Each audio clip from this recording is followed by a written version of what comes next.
What is up, guys? Welcome to the Being Beautifully Honest podcast and channel. Thanks so much for being here, for being subscribed. If you're not, go ahead and hit that button. And if you're listening on YouTube, hit that like button. It's like walking into the room and hitting that light switch. We just want to go ahead and brighten up the place.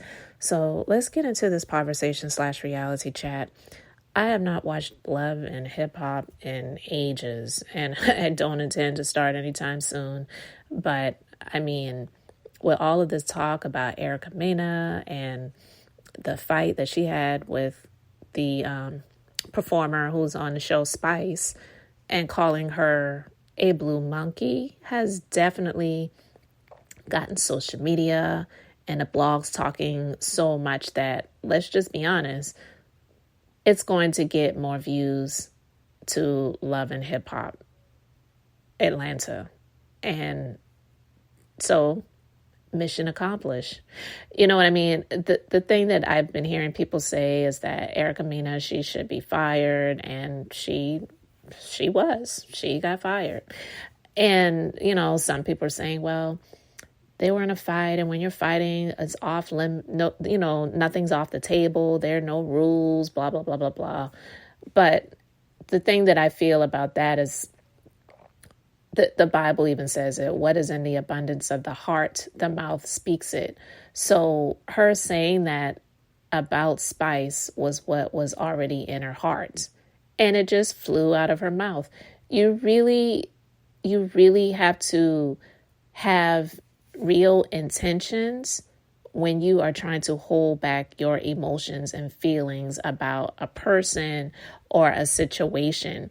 But when you're in a heated moment, that's usually when the truth tends to come out. Usually when you're in a heated moment, or when someone has had a bit too much alcohol and there is no filter there. So that's how she was feeling about her the whole time. But listen, Love and Hip Hop Atlanta, they ain't slick. Okay. Mona Scott Young, she ain't slick. The thing that they wanted, they got. And Erica Mena has been on this show for how long now? So now it's like, okay, thank you for your services. They got what they wanted, mission accomplished. And this is how this all, plays out for them, where they're going to get more people watching because they're going to want to see the next episode. And if they didn't see that, then they watched it if it wasn't good enough for them to just see the clips that were rolling around on social media of what happened. But either way, it's gotten more engagement and more interest in Love and Hip Hop Atlanta, because the franchise overall, I don't believe, is doing as well as it used to do. And I think a lot of it is because, just like the Real Housewives of Atlanta, people talk about the views for that and how it's gone down. The interest has gone down because you have the same people on there doing the same stuff for the most part over and over again, or it's played up. A lot of it is forced. It's not real. And a lot of people are just sick of it. So for Mona Scott Young to say the Love and Hip Hop franchise has never shied away from hard conversations in our community, working hand in hand with our partners, viewers will see the impact of Erica Mena's remarks play out in the final 3 episodes of the season, effective immediately. She will not appear in the next season of Love and Hip Hop Atlanta. You don't need her next season. You got what you wanted. So what has been played out as of lately, and all of the conversation that's been had about it, is what is really important to them right now. Because honestly, who's to say it's even going to come back next season? I don't know if it will. I don't know if it won't. But will it even matter? Because I think that they have been trying to do some different things for a while now when it comes to that show. And then when COVID hit and they had to do things differently and they had to shut down production and all of those different things like that. So nothing really is even promised for tomorrow when it comes to this show and the alleged next season. But Erica Mena, I don't know a whole lot about her, but the things that I've seen of her, I never cared for her. And nothing that she said really surprised me. And when it comes to people saying, well, when you talk about someone's child, we have to really get into the nitty gritty of what that really means when people say someone talked about someone's child. Were they really talking about the child, or were they talking about you? Because apparently what she said was that her teenage son doesn't really like her. Is that talking about her child, or is that talking about her character, how she lives her life, how she probably puts her son on the back burner and is just living her life for herself and acting as if it really is for her son? Because a lot of people like that will say, well, I'm doing the things that I'm doing so that I can provide a better life for my child. But yet, do you ever really spend time with your child?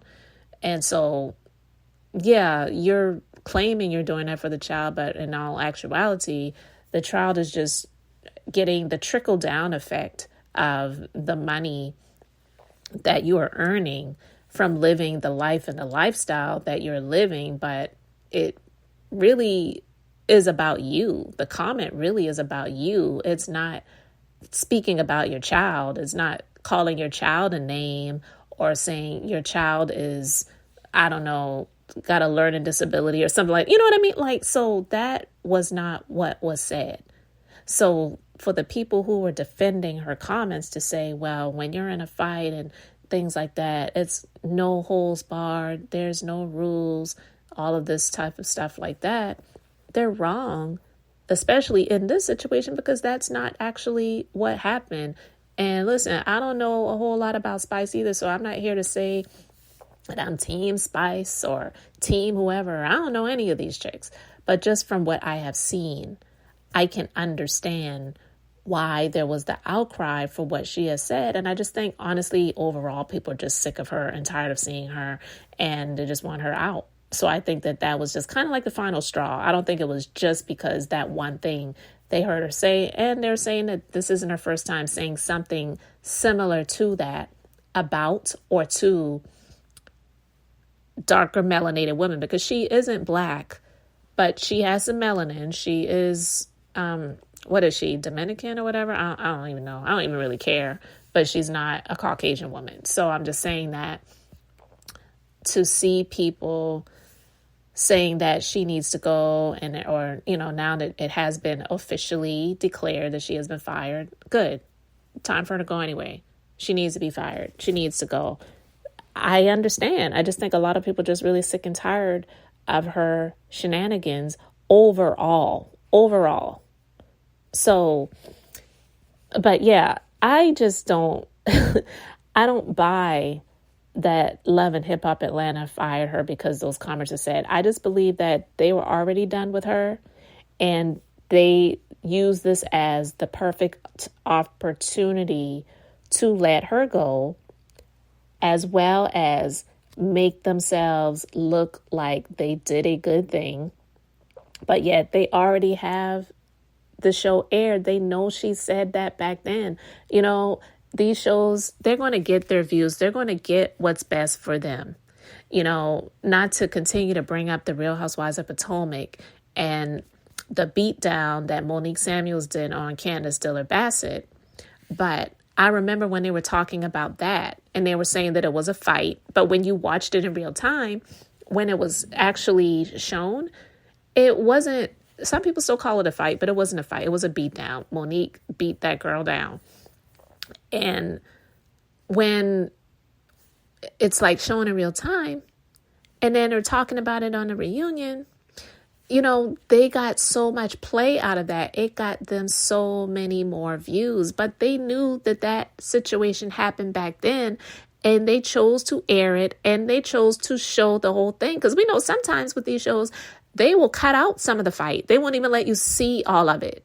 We actually got to see all of it. And that's one of the things that really helped their ratings for that show. The Real Housewives of Potomac became even more interesting, even more views were seen for that show than it was for the Real Housewives of Atlanta. And it was never like that prior to it.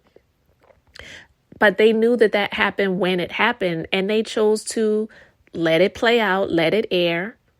It wasn't just like something that we all heard about, but if you weren't there, you didn't get to see it then. all you can do is go by what other people said about it. No, we actually got to see it much later, because I believe they were talking about it in one year, and then we saw it on the screen the next year.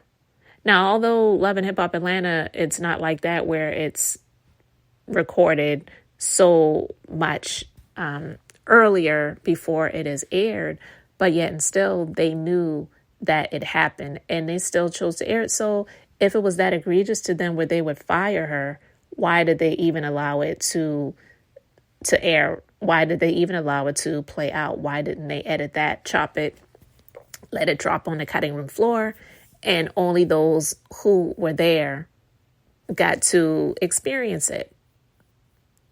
Because they wanted to get the views. So they got what they wanted out of the situation. And now that it's done, now that it's said and done, literally, and they were probably done with her anyway. Yeah, now that's why they're letting her go. Because honestly, what else is there about her for them to continue to show? Honestly, all of them, to be honest with you. I don't watch the show, so you can let me know your thoughts in the comment section about it, because I don't watch it. But when it comes to any of them, like, what really is there? What really else is there? And so they got what they wanted, and now they're done with her. I don't feel sorry for her. I'm not saying that it's not right. I'm not saying that they should bring her back, or why did they do her like that? I don't care. I think it is good to get some consequences to your actions actually happening in real time. I do. But I do believe that they're hypocritical when it comes to this, because they're getting what they wanted out of it, which is more engagement, more people talking about it. They're getting the views, and then they're encouraging people to go and watch the rest of the season, because they're trying to make it seem like it's an educational moment. Working hand in hand with our partners, viewers will see the impact of Erica Mena's remarks play out in the final 3 episodes of the season. So they're promoting people to go and watch the rest of it while saying effective immediately, she will not appear in the next season. So they're a bunch of hypocrites as well. I just like, whatever. But, some people see it as a win. Some people are indifferent to it. And then some people are like, well, it was a fight and all's fair in love and war. Well, that's up for debate. But what I will say is that I do believe that Love and Hip Hop Atlanta and Mona Scott Young, it's just a bit hypocritical to encourage people to go and watch the rest of the season about, saying, hey, but by the way, she is fired, so you won't see her next season, but make sure you catch her for the rest of these final episodes. Tune in and see how this affects people and see the impact of her remarks. It was not remarks. It was a freaking attack. To call someone a blue monkey? Like, what are you talking about? Were they going to sit around the table and have a conversation about, that is just so stupid, but it just honestly is par for the course when it comes to shows like this. What can you really expect? What can you really expect from it? But anyway, I hadn't talked about it before. I just wanted to share my piece on the situation. So let me know your thoughts about all of it in the comments section. Thank you guys so much for being here, for liking and subscribing. I'm Beth, just being beautifully honest. So until the next time, I wanted to keep it brief, beautiful, and now I'm going to say bye.